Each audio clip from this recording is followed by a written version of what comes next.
to my channel and welcome to Vlogmas!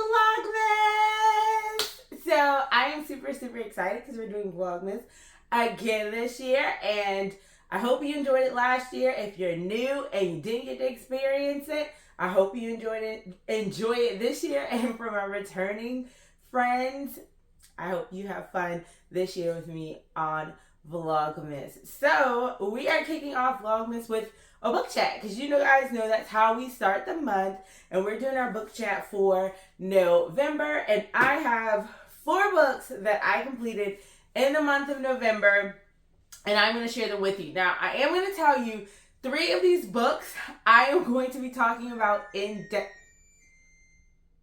The oven's ready. 3 of these books I'm going to be talking about in depth in the next Vlogmas video coming out tomorrow, where I do a reading vlog, reading books that my family picked.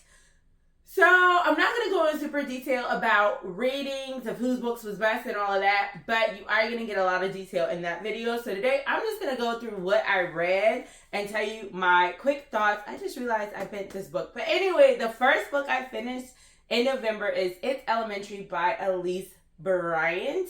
This one is a light mystery. So for those who want mystery, but you don't want gore and all of the scare that you can get with some of the thrillers and mysteries that I read, then this is a really good one.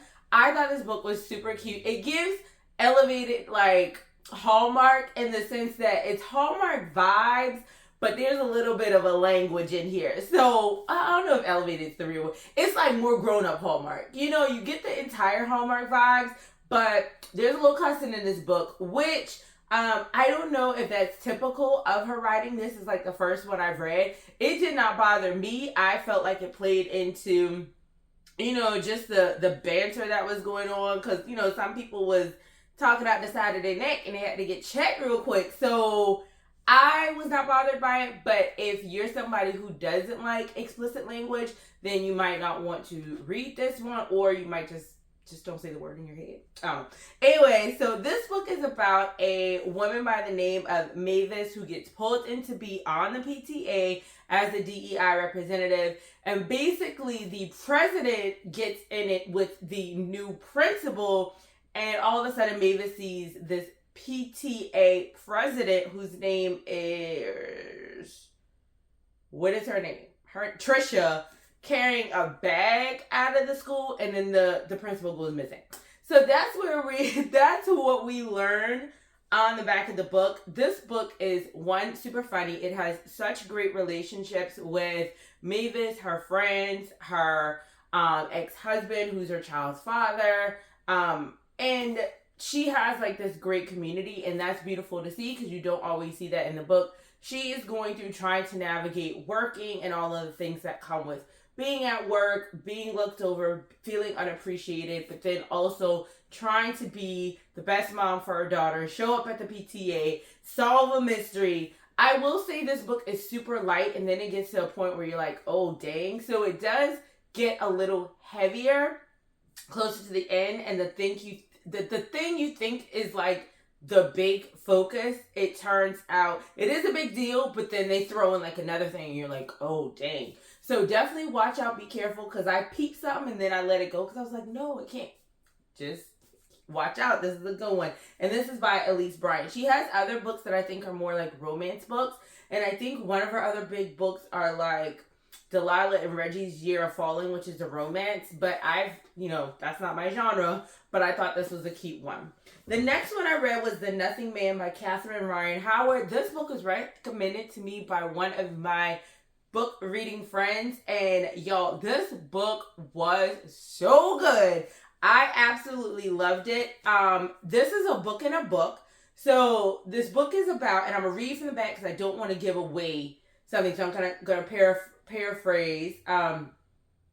This book is about Eve, who survived a serial killer attack, and now she is basically writing a book about what happened because the serial killer was never caught.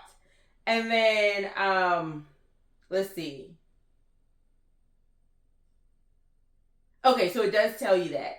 So then the security guard, the person was never caught. This person is now working at a supermarket as a security guard. He starts to read the book, and he finds out that the book is about him. So the book is basically about her trying to catch him being in society and people not knowing it's him, and then him trying to figure out whether or not he's going to capture her and how to basically keep tabs on her so he doesn't catch him. The book is good because you're reading her novel inside of this book. So you're reading her book inside this book. And when I tell you this thing twisted like no other, closer to like the end of the book, I was like, are you serious? Like, you really, and just did. This book was incredibly good and I loved it. Ate it up. The next book I read was and this was by, I said it, Catherine Ryan Howard. This one is called Old King. It's by Maxim Loskutoff. This is literary fiction. My dad actually picked this one out, so I do talk about this one. But this book is actually about the male bomber back in, like, back in the 70s. The guy, Ted Kaczynski, who was sending bombs through the mail. So it's literary fiction, so it's not completely true. Incredible. I really liked it. Literally, this book had me in like a chokehold because I was like, what? And let me say this, I completely didn't know what the book was about. Even though it tells you on the inside it's about him, I had bought the book so long ago. So when I found out what was going on and some of the things that happened, I was like, oh my God, I liked it. I thought it was a good telling of the story.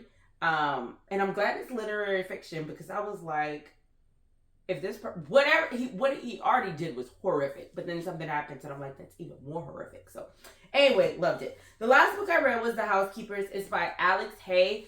This book is good.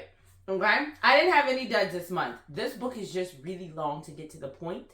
Like, it took 200 pages for you to really, really get to the, oh my gosh. There's like a mini, oh snap, earlier in the book, but it takes you a while to really get to the, oh snap moment. It's about these housekeepers that basically, a housekeeper gets fired and she plans this huge heist. But what you don't know is like the why she plans the heist, and you find this out, and then they find out like some other stuff are going on at the house, and then you find out like other people knew about what she's mad about but didn't say anything, and it's basically like this entire takedown. It's just that it takes a little while to get to the action. A lot of the beginning of the book is the planning, which is interesting, but I feel like because the planning wasn't as detailed, there wasn't a lot of action in the planning. You're just finding out like, okay, these women are able to make moves in the country, even though, you know, they're former housekeepers or current housekeepers. They're able to make moves and make this thing come off, and you find out more about their lives, but it just moves a little slow. And then the thing happens. It's more of a mystery. It is not super thrilling. Your heart is not going to be pumping out of your chest. But I will say, when I got to the end of this book and they had some additional pages, and it's like an excerpt from the story of these women meeting up again, I was like, I kind of want to read that too. So, because I want to know what happens when they reunite. So, I might actually, you know, pick up that book as well, because I do feel like some of the characters, and I read this in somebody's like review after I read the book, some of the characters didn't get developed as much. But I'm thinking, well, even though the next one is supposed to be shorter, maybe you'll learn more about those people as well. So it makes me interested in the next story, even though it wasn't the most thrilling thing, but it's a cute little mystery. So that was The Housekeepers by Alex Hay. So these are the 4 books I read. Like I said, I had no duds, and that's always great when we are reading. Tell me what you guys read in November. I'm going to have my December TBR coming out soon. And I have someone special helping me choose the books on my TBR in a cool way. I mean, it's been done before. I just never did it. So I'm excited to do it. So yes, you will see that. You're going to have Vlogmas videos every other day until December 24th. So the first video is going to be today. And I call it the 13 days of Vlogmas because, like I said, it's every other day until December 24th. So you'll get videos between the 1st and the 23rd, because technically that would be 12. But then I'm going to give you a Christmas Eve video, so that's going to be your 13th video. So thank you guys for watching. For those of you who are new, hi, my name is Sarah. Thank you for stopping by. Join the family so you can never miss a video and you get all the, clicks, notifications, whatever you need to get to come and hang out with us. And for those of you who keep coming back, thank you so much. And y'all have a good day, and I'll see you in a couple days. Like, it's not gonna be long before we hang out again.